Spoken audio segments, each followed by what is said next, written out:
Sebuah kisah mahakarya terbaik dari S.H. Mintarja yang sangat populer di masanya, berlatar belakang kerajaan Singasari. Dengan bangga kami persembahkan kepada sahabat Permata TV tercinta semuanya dengan judul Kisah Pelangi di Langit Singasari. Pada kesempatan yang sangat baik ini, kita masuk pada episode yang ke-78. Selamat menikmati. Pada episode sebelumnya telah diceritakan, ketika pertempuran itu kemudian mencapai puncaknya, maka menggeramlah hantu yang gila itu. Dengan sinar mata yang menyala-nyala, ia menyerang lawannya sejadi-jadinya, sehingga beberapa kali hantu yang datang berkuda itu melangkah surut.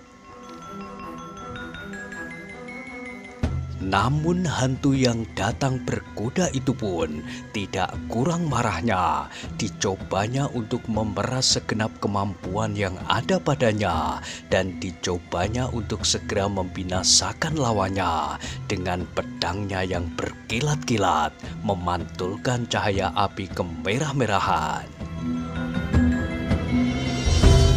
Akhirnya mereka sampai pada saat-saat yang akan menentukan perkelahian itu. Mereka telah memeras tenaga mereka habis-habisan. Kini mereka tidak lagi bertempur dengan kasar dan liar, tetapi mereka seakan-akan dua panglima perang yang bertemu dalam satu pertempuran, atau antara dua orang kesatria yang sedang berkelahi untuk mempertaruhkan kebesaran nama masing-masing. Dalam pada itu angin malam masih juga berhembus perlahan. Daun-daun perdu digerumbul-gerumbul di sekitar perkelahian itu, bergerak-gerak dalam belayan malam yang lembut. Suaranya gemerisik memilukan, seakan-akan mereka sedang merintih melihat perkelahian antara hidup mati dari dua orang yang menamakan diri masing-masing hantu Padang Karautan. Dalam saat-saat terakhir itu, mereka tidak dapat lagi menyembunyikan kedahsyatan ilmu-ilmu mereka masing-masing. Ilmu-ilmu itu tanpa mereka kehendaki telah melancar dalam kedahsyatan perkelahian, karena keadaan mereka yang semakin lama menjadi semakin sulit. Libatan-libatan serangan lawan telah memaksa mereka masing-masing untuk mempergunakan ilmu puncak yang mereka miliki. Dengan demikian, maka mereka tidak lagi sekedar bertempur karena mereka masing-masing ingin mempertahankan gelar yang mereka perebutkan, hantu Karautan. Namun mereka telah benar-benar dibakar oleh nyala dendam di dalam hati mereka masing-masing. Dalam pada itu api di perapian semakin lama menjadi semakin besar juga. Onggokan kayu yang begitu saja ditimbun di atasnya kini telah menyala seluruhnya, sehingga tempat di sekitar perkelahian itu menjadi semakin terang. Api itu ternyata tidak saja menerangi tempat di sekitarnya, namun nyalanya lepas sampai ke tempat yang jauh. Seperti juga hantu berkuda itu melihat api dari kejauhan dan mendekatinya, maka tiba-tiba orang-orang yang berada di dekat perapian itu sekali lagi terkejut. Kedua hantu yang sedang bertempur itu pun terkejut pula. Sedang ketika anak-anak muda Panawijen hampir tidak tahu apakah yang dirasakannya atas peristiwa-peristiwa yang terjadi kemudian. Dalam keremangan cahaya bulan dan di sela-sela dering senjata beradu, sekali lagi bergemalah suara derap kaki kuda. Mau tidak mau hantu yang sedang bertempur itu berusaha untuk melihat siapakah yang datang mengganggu perkelahian itu. Sebenarnya lah, dari kejauhan mereka melihat seekor kuda berpacu cepat sekali mendatangi mereka. Debu yang putih melontar naik ke udara. Rupa-rupanya api yang menyala itu telah menarik perhatian penunggangnya. Tanpa dikehendaki sendiri, maka pertempuran itu mengendor sesaat. Mereka bersama-sama ingin tahu, ingin melihat siapakah orang yang baru datang itu. Apakah orang itu juga akan mengaku hantu Padang Karautan dan akan turut serta bertempur di antara mereka, atau orang lain yang hanya tertarik oleh nyala api itu saja. Demikian penunggang kuda itu semakin dekat, maka dada kedua hantu yang bertempur itu menjadi semakin berdebar-debar. Orang berkuda itu adalah seorang yang berpakaian lengkap sebagai seorang pelayan dalam istana Tumapel. Pelayan dalam itu agaknya terkejut pula melihat perkelahian di padang rumput Karautan. Karena itu maka segera ia memacu kudanya semakin cepat. Ketika pelayan dalam istana itu sudah semakin dekat, tiba-tiba terdengar salah seorang hantu itu melengking. "Hei, apa kerjamu di sini?" Pelayan dalam itu tidak segera menjawab. Demikian sampai di tempat itu, maka segera ia menarik kekang kudanya dan mengamat-amati daerah di sekitarnya dengan lebih seksama. Ia melihat kemudian 3 anak-anak muda yang duduk membeku. Dilihatnya pula beberapa alat dan perlengkapan yang berserakan di dekat perapian. Dan dilihatnya pula kedua hantu yang berpakaian aneh-aneh. Kehadiran penunggang kuda itu benar-benar mempengaruhi perasaan kedua hantu yang sedang bertempur itu. Namun hantu gila itu tiba-tiba berteriak sambil meluncurkan ujung pedangnya. "Jangan hiraukan kehadirannya. Marilah kita selesaikan persoalan kita. Akulah hantu Padang Karautan." Hantu yang datang berkuda terkejut, namun segera ia berhasil menguasai dirinya. Dengan cepatnya ia menghindari serangan itu, dan dengan cepatnya pula ia telah melibatkan diri dalam perkelahian yang semakin sengit. Senjata-senjata mereka berputar dengan dahsyatnya, melontarkan udara maut. Dari mata mereka memancar dendam yang tiada taranya satu sama lain, sehingga seakan-akan hanya mautlah yang dapat menghentikan perkelahian itu. Penunggang kuda yang berpakaian seorang pelayan dalam itu melihat perkelahian kedua hantu itu dengan seksama. Sekali-sekali tampak keningnya berkerut, namun sekali tampak wajah itu menjadi tegang. Perlahan-lahan ia meloncat turun dari kudanya dan berjalan mendekati titik perkelahian itu. Sebuah pedang yang besar tergantung di sisi tubuhnya dalam sarungnya yang putih gemerlap. Hantu yang gila itu tiba-tiba berteriak nyaring. "Hei, pedang kalian berdua mirip benar bentuk dan sarungnya." Hantu berkuda itu menggeram, tetapi ia tidak menjawab. Sedang penunggang kuda yang datang itu mengerutkan keningnya. Dicobanya untuk menangkap setiap gerak yang terlontar dan setiap ilmu yang memancar dari kedua hantu itu. Tetapi orang itu belum berbuat sesuatu, hanya kadang-kadang tampak tangannya meraba-raba hulu pedangnya, tetapi kembali kedua tangannya tergantung lepas di sisi tubuhnya. Namun ketika sekali lagi terpandang olehnya ketiga anak-anak muda yang ketakutan itu, maka kembali dahinya berkerut-kerut. Perlahan-lahan ia berjalan mendekatinya sambil bertanya, "Hei! Siapakah kalian bertiga?" Ketiga anak-anak muda itu memandanginya dengan wajah kosong, tetapi ketika tampak olehnya bahwa orang itu sama sekali bukan sejenis kedua hantu yang bertempur itu, maka tiba-tiba di sudut hatinya memancar kembali harapan betapapun kecilnya. Karena itu, maka dengan penuh ketakutan salah seorang dari mereka menjawab, "Kami anak-anak Panawijen, Tuan. Kenapa kalian berada di tempat ini?" Pertanyaan itu telah mengingatkannya kepada tugas yang menyeretnya ke tempat terkutuk itu. Maka dengan terbata-bata, Patalan menjawab, "Kami datang bersama Mahesa Agni, Tuan.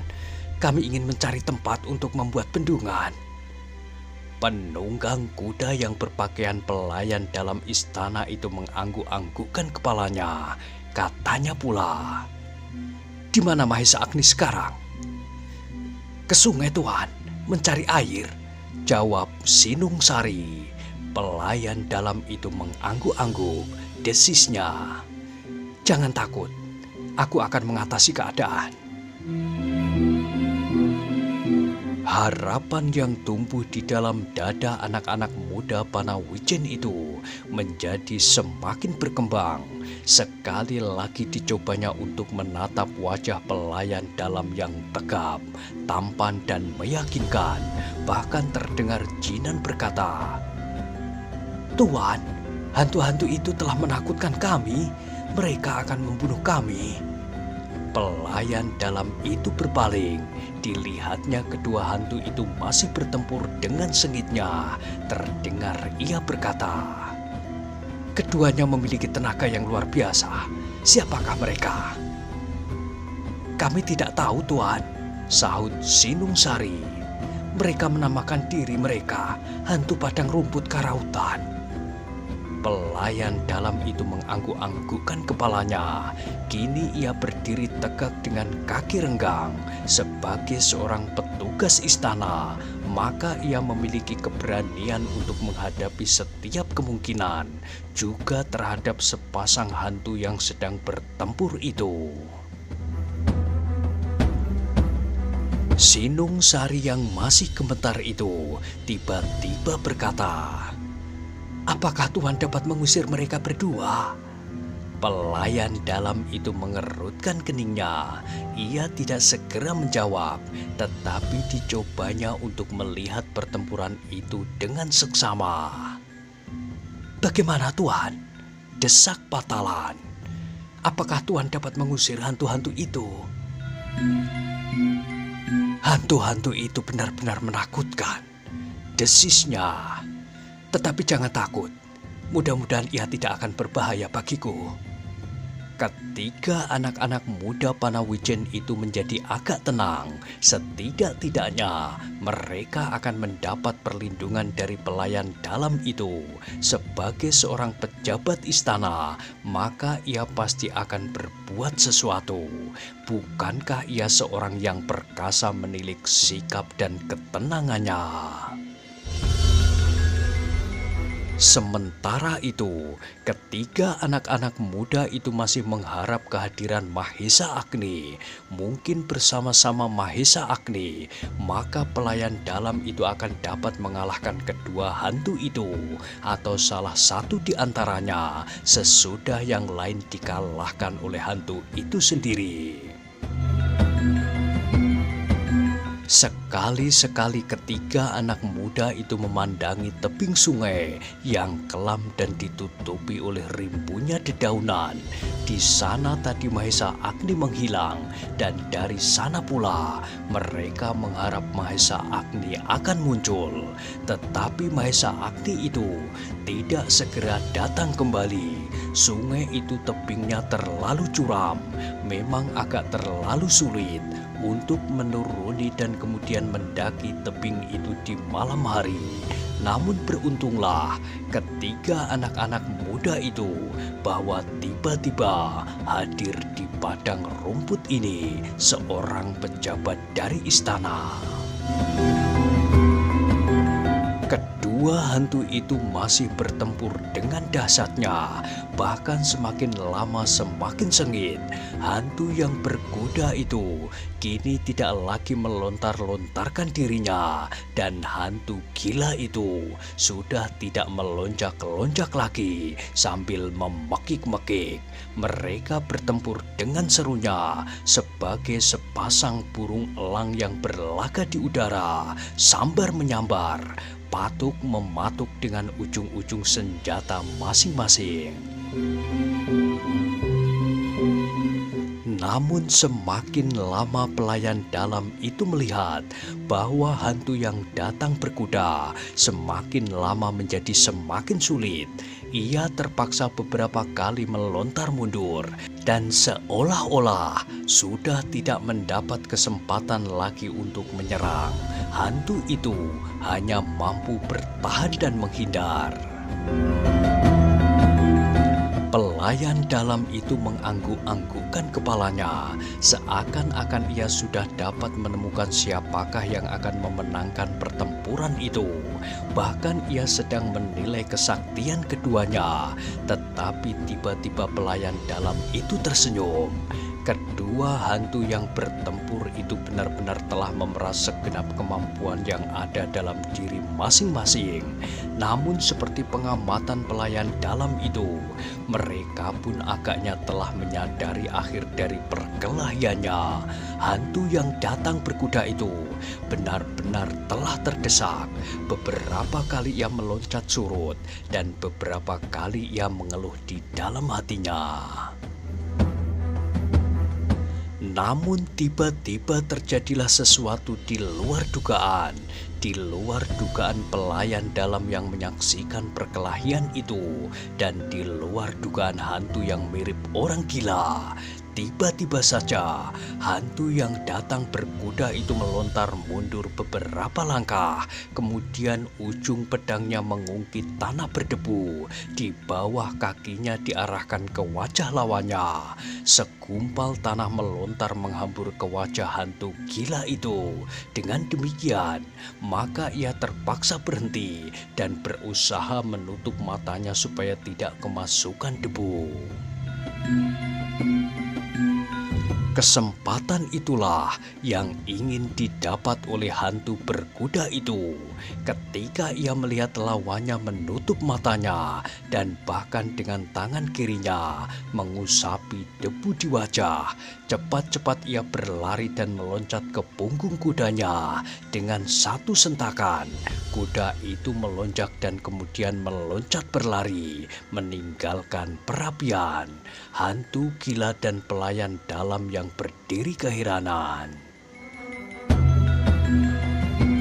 Namun dengan demikian, pelayan dalam itu menyadari keadaan. Ia pun siap berlari ke arah kudanya untuk mengejar hantu berkuda itu. Tetapi alangkah kecewanya, dengan menggeram ia mengumpat tak habis-habisnya. Hantu berkuda itu sempat menyentuh pantat kuda pelayan dalam itu, sehingga kuda itu terkejut dan melonjak melingkar-lingkar. Gerutu pelayan dalam itu sambil berusaha menenangkan kudanya kembali. Perlahan-lahan ditepuk-tepuknya leher kudanya dan dengan siulan ia mencoba menguasai kudanya itu. Lambat laun kuda itu dapat ditenangkannya. Namun hantu berkuda yang akan dikejarnya telah menghilang jauh ke tengah-tengah padang rumput. Dalam keremangan cahaya bulan masih tampak lamat-lamat debu yang mengepul. Tetapi untuk mengejarnya adalah sangat sulit bagi pelayan dalam itu. Jaraknya telah terlampau jauh. Karena itu, maka ia sama sekali tidak berusaha untuk mengejarnya. Kini yang dihadapinya adalah hantu yang gila itu. Hantu yang rambutnya terurai dan sama sekali tidak mempergunakan secari kain pun kecuali hanya celananya yang disangkuti dedaunan dan sulur-sulur perdu. Sesaat mereka berdiri dengan tegangnya, hantu gila itu masih menggenggam pedangnya. Selangkah ia maju dan sambil tertawa ia berkata melengking, "Kenapa tidak kau kejar orang yang mencoba menamakan diri hantu karautan itu?" Pelayan dalam itu tertawa, wajahnya kini sudah tidak tegang lagi. Ia pun melangkah maju sambil menjawab, "Kenapa kau juga tidak mengejarnya?" "Aku tidak membawa kuda," jawab hantu itu. "Apakah hantu memerlukan kuda?" sahut pelayan dalam. Hantu itu terdiam sesaat. Diamat-amatinya pelayan dalam yang berdiri tegak dalam pakaian yang lengkap dan pedang di lambungnya. "Apa kerjamu di sini?" bertanya hantu itu. "Melihat hantu-hantu berkelahi," jawabnya. "Hanya ada satu hantu di padang karautan. Kau lihat, orang yang menamakan dirinya hantu itu telah pergi." "Itulah yang ingin aku ketahui. Siapakah yang sebenarnya hantu karautan? Kau atau yang terpaksa lari berkuda itu?" Hantu itu ragu-ragu sejenak. Ditatapnya wajah pelayan dalam itu dengan seksama. Baru kemudian terdengar jawabnya melengking, Akulah hantu karautan." Pelayan dalam itu mengangguk-anggukkan kepalanya. Kemudian katanya, "Apa yang akan kau lakukan sekarang sesudah orang yang menamakan hantu itu pergi?" Kembali hantu itu ragu-ragu sejenak, kemudian dipalingkannya wajahnya memandangi ketiga anak-anak muda Panawijen yang ketakutan itu. Namun kini hati mereka telah agak tentram. Sebab mereka akan dapat mencari perlindungan kepada pelayan dalam yang perkasa dan meyakinkan itu. Meskipun demikian, ketiga anak-anak muda itu terkejut bukan buatan ketika hantu itu menjawab, "Aku kini akan menikmati kemenanganku." Pelayan dalam itu mengerutkan keningnya, kemudian terdengar ia bertanya, "Apakah yang akan kau dapatkan dari kemenangan itu?" "Ketiga anak-anak muda itu akan menjadi korbanku, korban hantu karautan." Sekali lagi pelayan dalam itu mengerutkan keningnya, dan sekali lagi hati ketiga anak muda Panawijen itu menjadi berdesir. "Apa yang akan kau lakukan?" Hantu karautan itu memiringkan kepalanya. Kemudian dengan suara melengking ia menjawab, "Menghisap darahnya." "Tuan," terdengar Sinungsari memekik kecil, "tolonglah kami." Pelayan dalam itu menarik nafas. Sekali dipandangnya wajah ketiga anak-anak muda yang ketakutan itu. Ketiga anak-anak muda itu menggigil ketika ia mendengar pelayan dalam itu berkata, "Nah, hantu itu tinggal satu. Apakah kalian bertiga tidak berani melawannya?" Jinan yang gemetar berkata tergagap, "Tolonglah kami tidak pernah berkelahi, apalagi melawan hantu." "Jangan banyak bicara," teriak hantu gila itu. "Sekarang kalian satu demi satu bersimpuh di hadapanku. Aku akan menghisap darahmu lewat tengkukmu." Dan kepada pelayan dalam hantu itu berkata, "Bukankah begitu kebiasaan hantu-hantu? Menghisap darah lewat tengkuk korbannya yang harus bersimpuh sambil menundukkan kepalanya."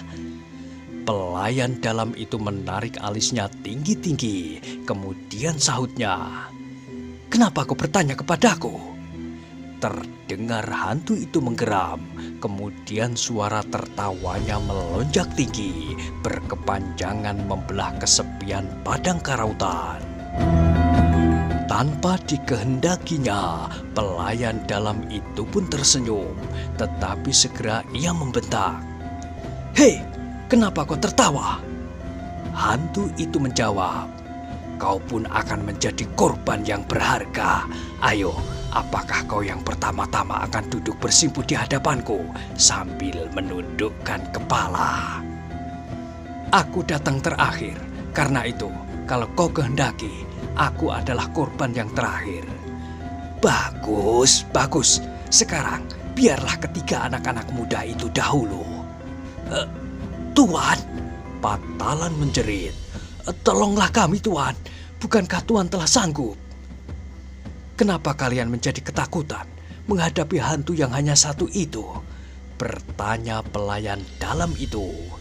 "Bukankah kalian bertiga dan bersenjata?" "Aku tidak. Senjatakulah yang dibawa oleh hantu itu."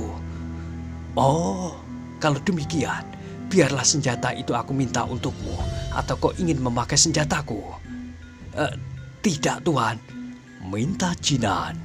"Tuan akan menolong kami." "Baik, aku akan menolong kalian kalau kalian telah berbuat sesuatu. Karena itu, lawanlah hantu itu. Nanti kalau kalian ternyata tidak mampu, biarlah aku melawannya."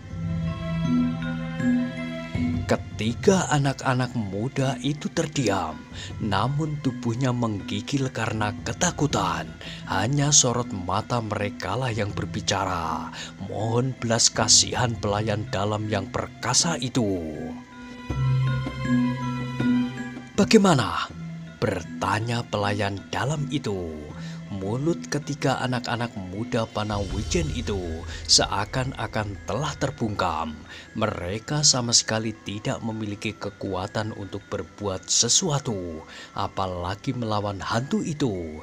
Tetapi tiba-tiba adalah seorang dari mereka teringat bahwa mereka sedang menunggu Mahesa Agni.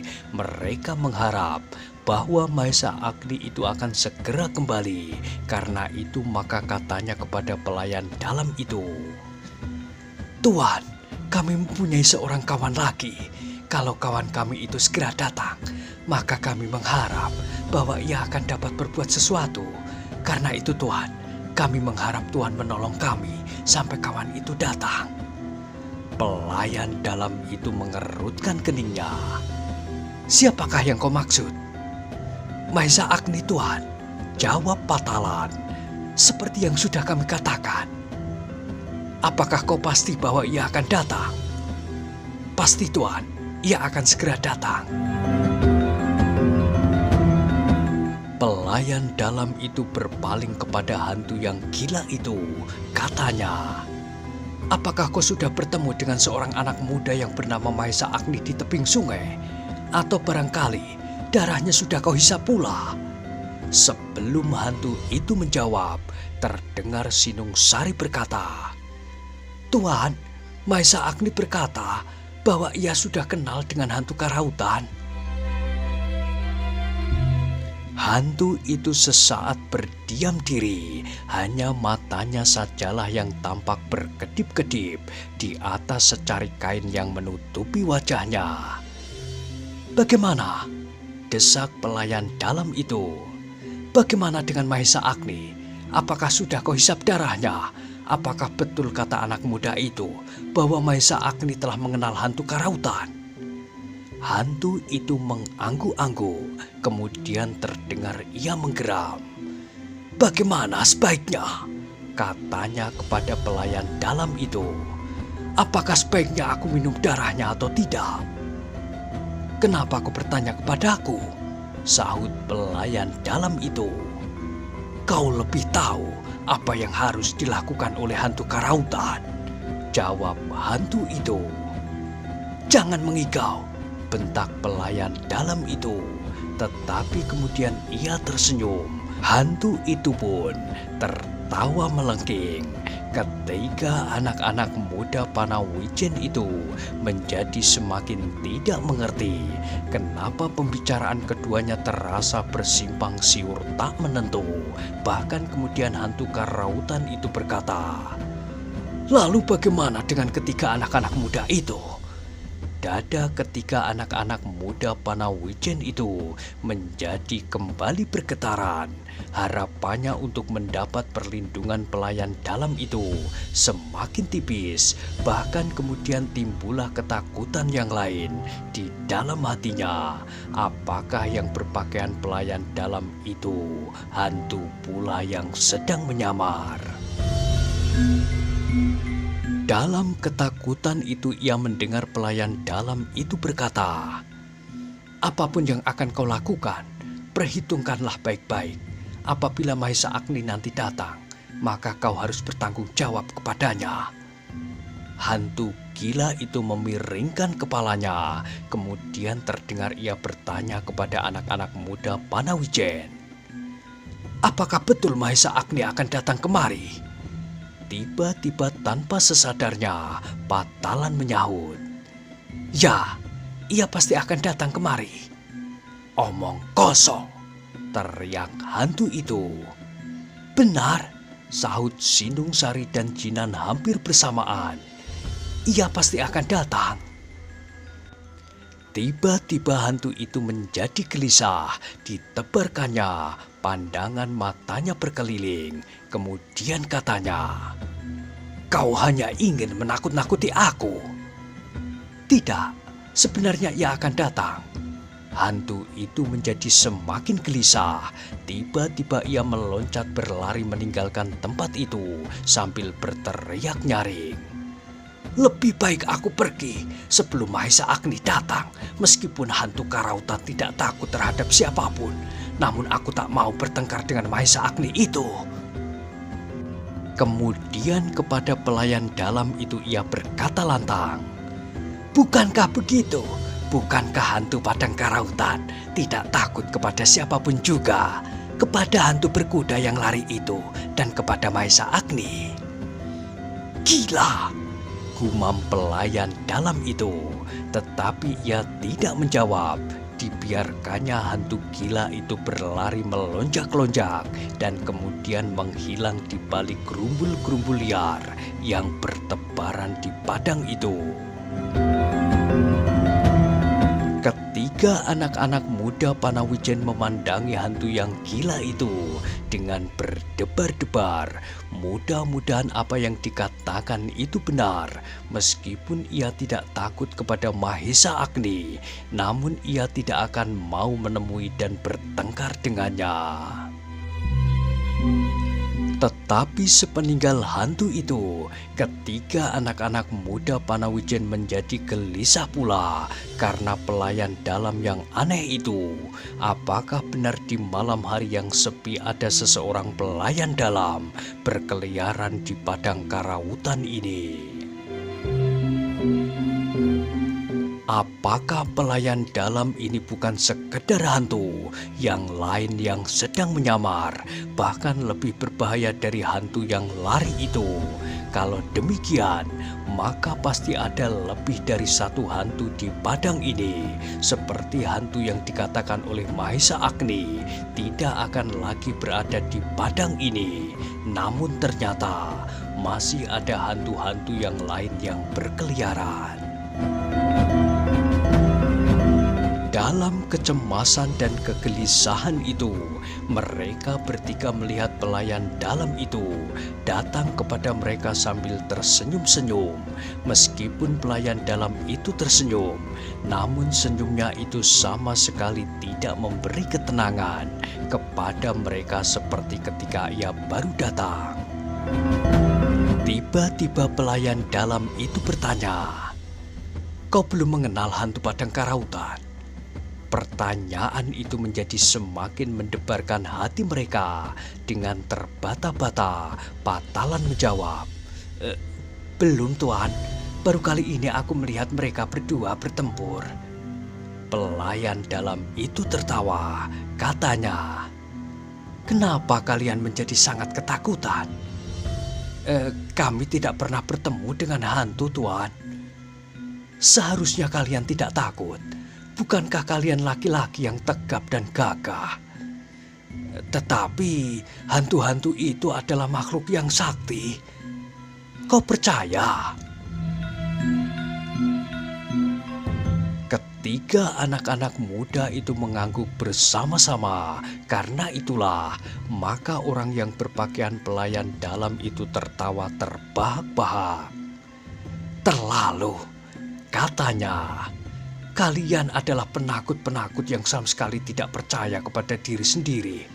Seharusnya kalian berusaha untuk melindungi diri kalian dengan ketegapan dan kekekaran tubuh kalian. Aku kira tenaga kalian tidak akan kalah dengan tenaga hantu yang paling dahsyat sekalipun, seandainya kalian berusaha." Ketiganya tidak menjawab, namun darah mereka serasa berhenti ketika tiba-tiba mereka mendengar pelayan dalam itu berkata lantang, "Akulah sebenarnya hantu karautan." Orang yang berpakaian lengkap sebagai seorang hamba istana itu bertolak pinggang. Dengan sinar yang tajam menusuk jantung, dipandanginya ketiga anak-anak muda Panawijen yang hampir menjadi pingsan. "Nah, apakah kalian tidak percaya bahwa akulah sebenarnya hantu karautan? Lihat, kedua orang yang mengaku-ngaku hantu itu semuanya telah melarikan dirinya. Dan bukankah kau dengar hantu yang terakhir itu mengatakan bahwa aku lebih tahu apa yang harus dilakukan oleh hantu karautan?" Berkata orang itu lebih lanjut. Darah ketiga anak-anak muda Panawijen itu seakan-akan sudah benar-benar membeku, sehingga mereka sudah tidak dapat memberikan tanggapan apapun atas pertanyaan orang itu.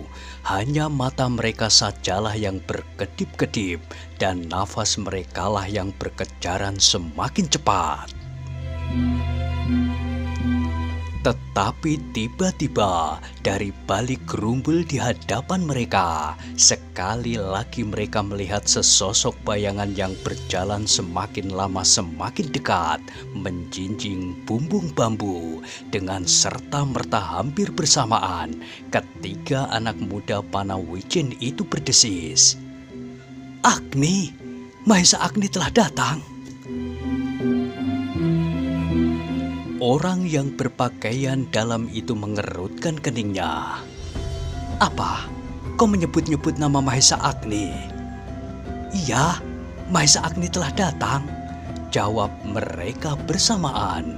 Wajah-wajah mereka tiba-tiba menjadi agak cerah dan harapan timbul kembali di dalam dada mereka. Sebenarnya lah orang yang datang itu adalah Mahesa Agni.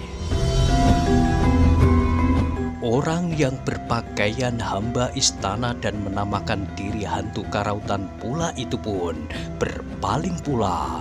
Ia pun segera melihat Mahesa Agni berjalan ke arah mereka, semakin lama semakin dekat. "Itukah yang kau sebut Mahesa Agni?" geram pelayan dalam itu. "Ya." Pelayan dalam itu menarik nafas dalam-dalam.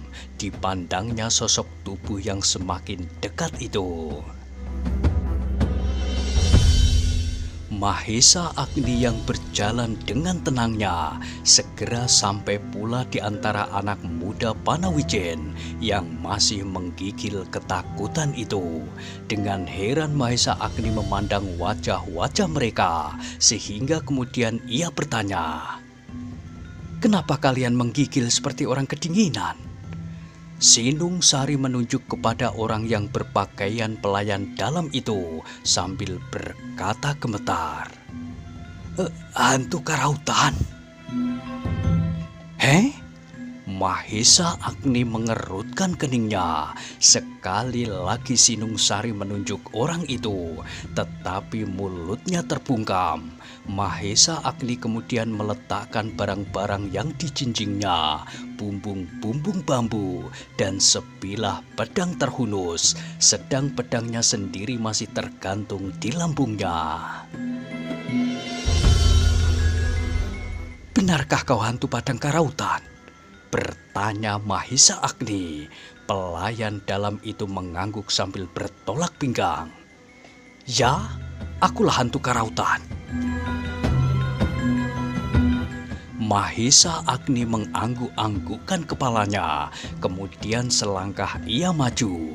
Sambil tersenyum ia berkata, "Bagus, adalah kebetulan sekali aku dapat bertemu dengan hantu Padang Karautan.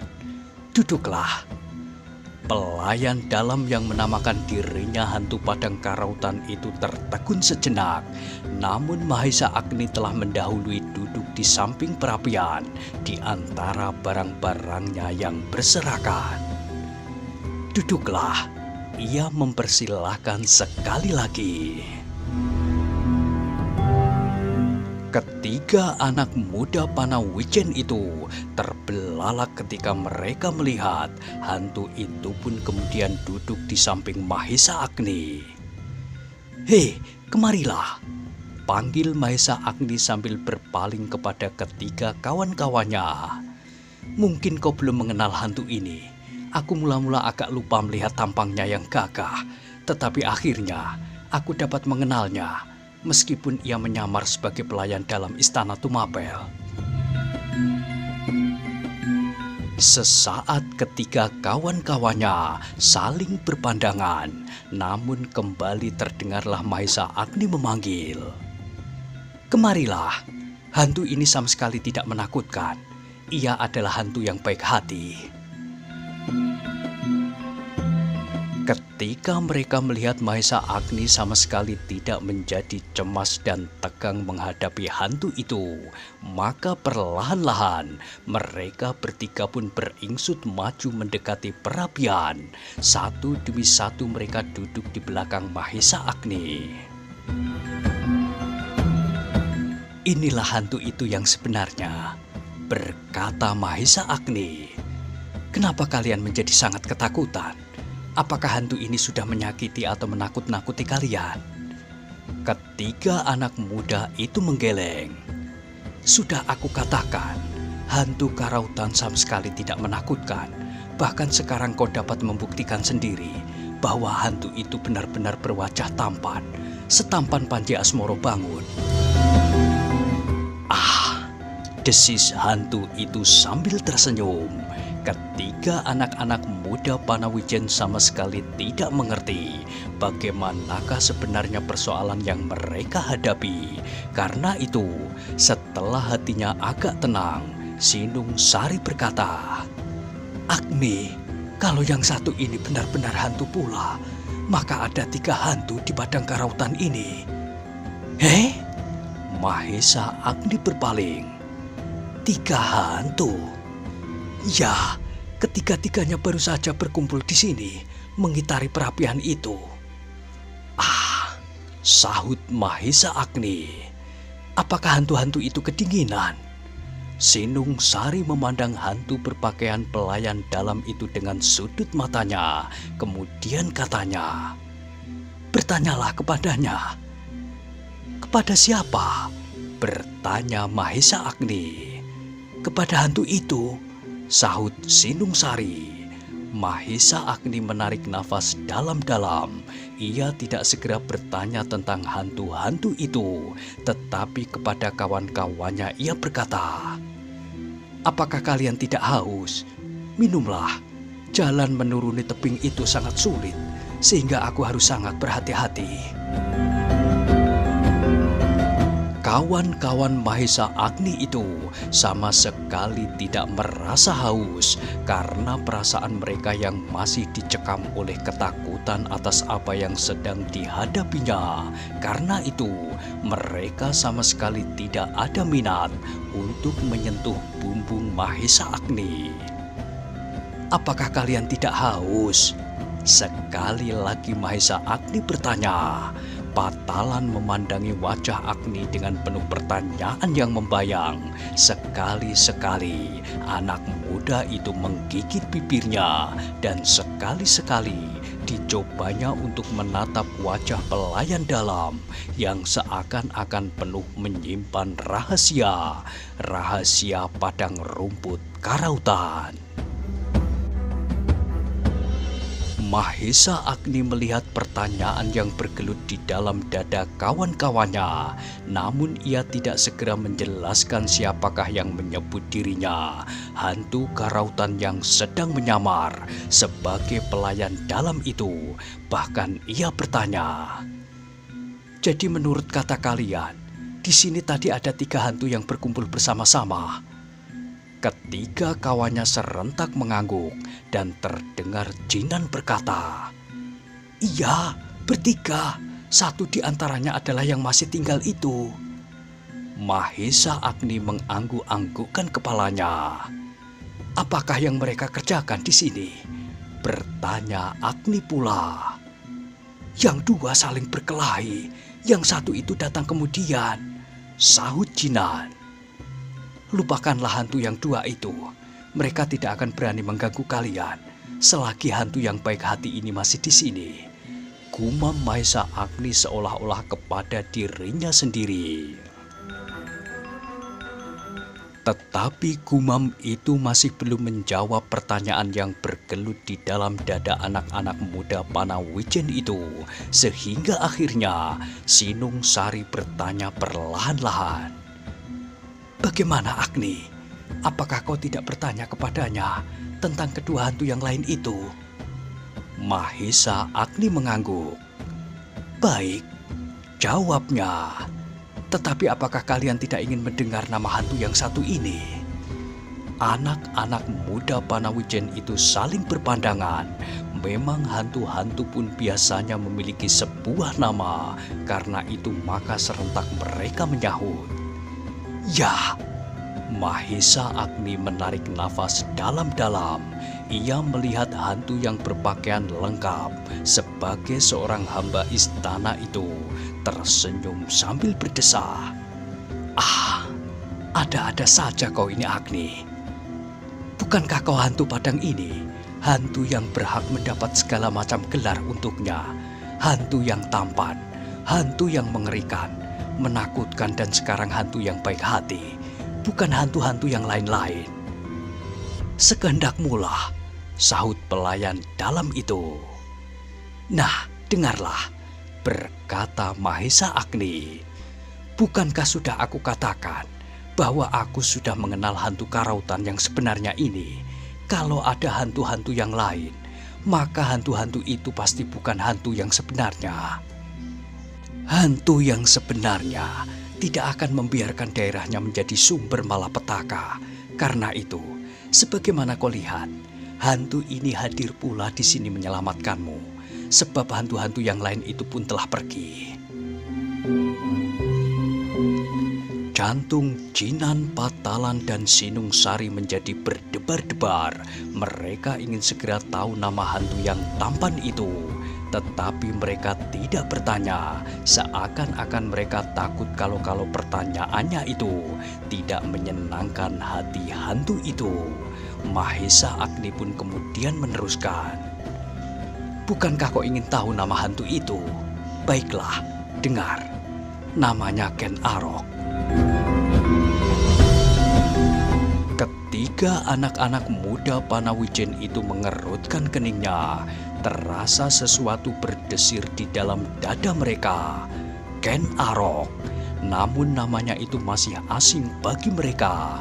Mahesa Agni sejenak berdiam diri. Ia ingin melihat getaran apakah yang timbul di dalam dada kawan-kawannya itu setelah mereka mendengar nama hantu itu. Namun Mahesa Agni hanya melihat wajah-wajah itu berkerut. Sesudah itu tidak ada tanggapan apapun lagi. Ternyata kawannya itu belum pernah mendengar nama Ken Arok. Nama itu akan sama artinya bagi kawan-kawannya apabila ia menyebut nama yang lain, Witantra misalnya, atau Mahendra atau Kepu Ijo, atau siapapun juga. Sebab nama-nama itu pun pasti belum pernah mereka dengar. Tetapi apabila Mahesa Agni menyebutkan nama hantu berkuda yang melarikan diri itu, pastilah mereka akan terkejut sekali. Ken Arok sendiri menarik nafas dalam-dalam ketika sama sekali tidak tampak persoalan-persoalan yang tumbuh karena namanya. Mula-mula ia menjadi bimbang. Mungkin namanya sudah dikenal oleh ketiga anak-anak muda itu dahulu sebagai orang buruan sebelum ia bersembunyi di padang karautan dan menyebut dirinya dan disebut orang hantu padang karautan. Bukankah sekarang telah kalian saksikan sendiri, berkata Mahesa Agni, bahwa hantu karautan adalah hantu yang baik hati, dan seandainya ada hantu-hantu yang lain, maka hantu-hantu yang lain dan jahat itu sama sekali bukan hantu karautan. Siapakah mereka itu? Perlahan-lahan terdengar Sinungsari bertanya. Hantu tiruan, sahut Agni cepat-cepat. Dan bukankah nyata bahwa tak ada satupun dari mereka yang berani melawan hantu ini? Ketiga anak muda itu mengangguk-angguk. Hantu ini pun kini telah menjelma menjadi seorang manusia biasa. Ia sama sekali tidak sedang menyamar sebagai pelayan dalam istana Tumapel, tetapi ia benar-benar menjadi pelayan dalam. Ketiga anak-anak muda itu menjadi beragu sejenak. Mereka tidak dapat mengerti bagaimana seorang pelayan dalam istana itu sebenarnya adalah hantu. Mahesa Agni melihat keraguan-raguan itu. Karena itu ia menjelaskan. Jangan ragu-ragu akan keteranganku. Ken Arok bukan hantu. Ia adalah seorang manusia biasa. Hantu karautan itu sama sekali tidak ada. Ketiga kawan Mahesa Agni itu pun menjadi bingung.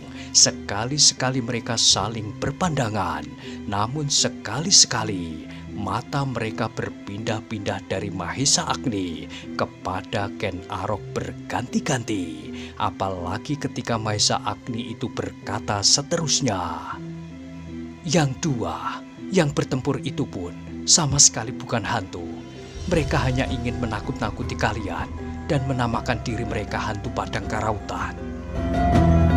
Jadi siapakah mereka itu? Selapatalan, Mahesa Agni diam sesaat. Ditatapnya wajah ketiga kawan-kawannya berganti-ganti. Dan sesaat kemudian ditatapnya wajah Ken Arok yang duduk di sampingnya. Dilihatnya wajah ketiga kawannya itu menjadi tegang karena kebingungan yang semakin mendesak di dalam dada mereka. Baru sesaat kemudian Mahesa Agni berkata, "Apakah kau juga ingin tahu siapakah yang datang berkuda dan menamakan dirinya hantu karautan itu?" Ketiga kawan-kawannya mengangguk. "Orang itulah yang telah membuat bencana selama ini," desis Mahesa Agni. "Pasti orang itu pula yang telah melakukan pencegatan di padang rumput karautan beberapa hari yang lalu, seperti berita yang kau katakan pada saat kita akan memasuki padang ini." Ketiga kawan-kawannya mengangguk-angguk. "Seharusnya kau mengenalnya," berkata Mahesa Agni pula. "Seperti hantu jadi-jadian itu mengenal namamu. Bukankah hantu itu mengenalmu? Mengenal namamu satu persatu?" Jinan, Patalan, dan Sinungsari mengangguk, tetapi mereka menjadi semakin bingung. Bagaimana mungkin mereka dapat mengenal nama hantu itu, meskipun hantu jadi-jadian sekalipun. Namun mereka hampir menjadi pingsan ketika Mahesa Agni benar-benar menyebut nama hantu itu. Katanya, "Nah, Ketahuilah, hantu itu bernama Kuda Sempana. Kuda Sempana. Berbareng ketika anak-anak muda Panawijin itu mengulangi nama itu, Mahesa Agni mengangguk-anggukkan kepalanya sambil tersenyum. Ya, hantu itulah Kuda Sempana. Sesaat ketika anak muda itu diam mematung, sesaat mereka tenggelam dalam perasaan yang aneh. Kuda Sempana, bagaimana mungkin anak itu berada di padang rumput dalam pakaian yang tak teratur dan kusut? Bukankah anak muda itu berada di istana? Dengan penuh kebimbangan, Sinung Sari bertanya, Mahesa Agni, apakah mungkin terjadi? Kuda Sempana yang perkasa itu berada di padang ini. Bukankah ia berada di Tumapel? Orang itu sebenarnya Kuda Sempana, jawab Mahesa Agni. Tetapi aku tidak tahu apa sebabnya ia berada di padang ini. Mungkin Ken Arok dapat menjawab pertanyaan itu. Dan mungkin Ken Arok pun akan dapat mengatakan kenapa ia sendiri pun berada di padang ini pula. Ken Arok tersenyum. Jawabnya, mungkin aku dapat mengatakan kepada kalian kenapa Kuda Sempana berada di padang rumput ini. Meskipun apa yang aku ketahui pun tidak terlalu banyak. Yang paling aku ketahui tentang diriku sendiri, kenapa aku berada di padang rumput ini. Ya, juga tentang dirimu, sahut Agni. Aku datang kembali ke padang rumput ini karena aku juga mendengar bahwa hantu padang karautan telah timbul kembali. Berkata Ken Arok, adalah benar-benar menyinggung perasaanku bahwa hantu yang telah hilang itu datang kembali di padang ini untuk melakukan pekerjaannya. Karena itulah, maka aku minta izin kepada atasanku untuk berusaha menangkap hantu itu. Mahesa Agni tertawa mendengar keterangan Ken Arok. Katanya, bukankah kau merasa bahwa pekerjaanmu disaingi? Ken Arok tersenyum.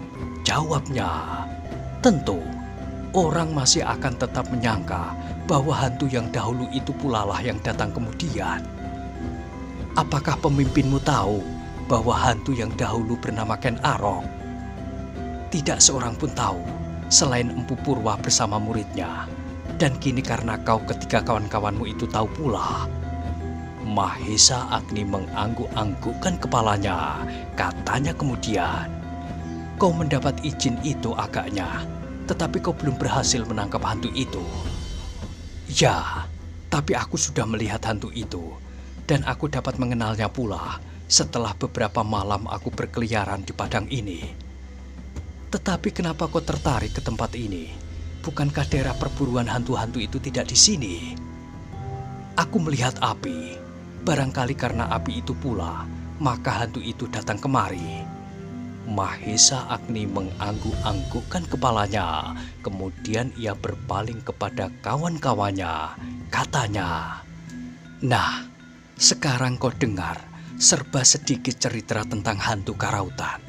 Sekarang kau akan percaya bahwa hantu itu bernama Kuda Sempana. Ketiga kawannya pun mengangguk-angguk pula. Tetapi tiba-tiba Patalan bertanya, tetapi hantu itu ada dua. Mahesa Agni mengerutkan keningnya. Dua? Ia mengulang. Ya, dua, sahut Sinung Sari. Yang satu yang kau sebut bernama Kuda Sempana itu, ia datang berkuda dan menakut-nakuti kami. Hantu itu akan membunuh kami berdua dan membiarkan salah seorang dari kami tetap hidup, namun tubuhnya akan dijadikan cacat. Kemudian datang hantu yang kedua. Hantu yang kedua ini aku sangka orang gila. Keduanya bertempur sampai hantu yang ketiga itu datang. Itu bukan hantu, potong Mahesa Agni. Sudah aku katakan, ia memang bekas hantu, tetapi sekarang tidak. Ken Arok tersenyum dan Sinung Sari membetulkan kata-katanya. Iya, maksudku tuan yang bernama Ken Arok itu datang. Dan tuan itu pun tahu bahwa memang ada hantu yang lain selain kuda sempana? Mahesa Agni mengangguk-anggukkan kepalanya berkali-kali, seakan-akan ia mencoba untuk mengetahui dengan pasti kata-kata Sinung Sari itu, bahwa ada hantu lain yang telah datang di tempat ini. Hantu yang menurut Sinung Sari adalah hantu yang mirip dengan orang gila. Tetapi Mahesa Agni tidak menjawab pertanyaan kawannya itu. Bahkan kemudian ditatapnya gerumbul-gerumbul di kejauhan, dan kemudian ditatapnya pula bulan yang berwarna kekuning-kuningan di belakang awan tipis yang mengalir dengan lesu ke tenggara. Suasana di padang rumput itu sejenak dicekam oleh kesenyapan. Masing-masing terdiam sambil memandang api di perapian yang telah padam. Hanya bara-bara kayunya sajalah yang masih memancar kemerahan. Nah, bagaimanakah kisah selanjutnya? Silahkan ikuti terus Kisah Pelangi di Langit Singasari pada episode berikutnya. Sampai jumpa.